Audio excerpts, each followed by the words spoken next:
The Inter-American Press Association and other press freedom groups have denounced Venezuelan police for using force, intimidation, and repression against journalists while they were covering recent demonstrations at the Colombia-Venezuela border.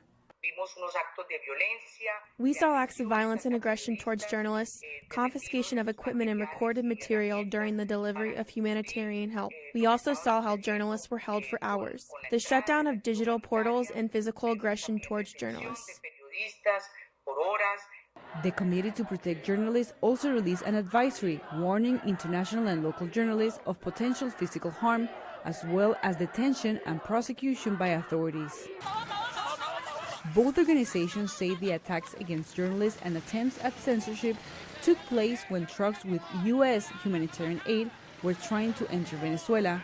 The aid was requested by opposition leader Juan Guaidó, who has been recognized as Venezuela's interim president by the U.S.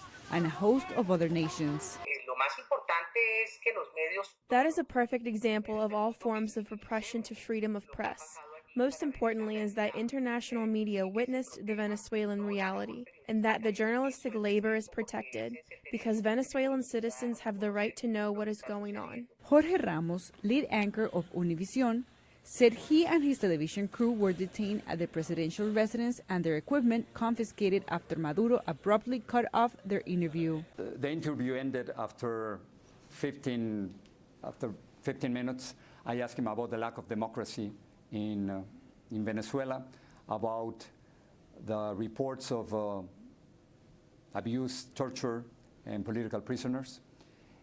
And when I showed him the video on my iPad of some kids looking for food in a trash truck, then he stopped the interview.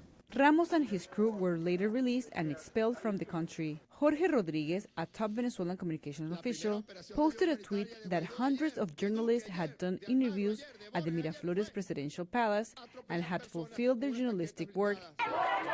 A Freedom House report describes Venezuela as a country where there is no freedom of the press. Cristina Caicedo Smith, VOA News, Washington.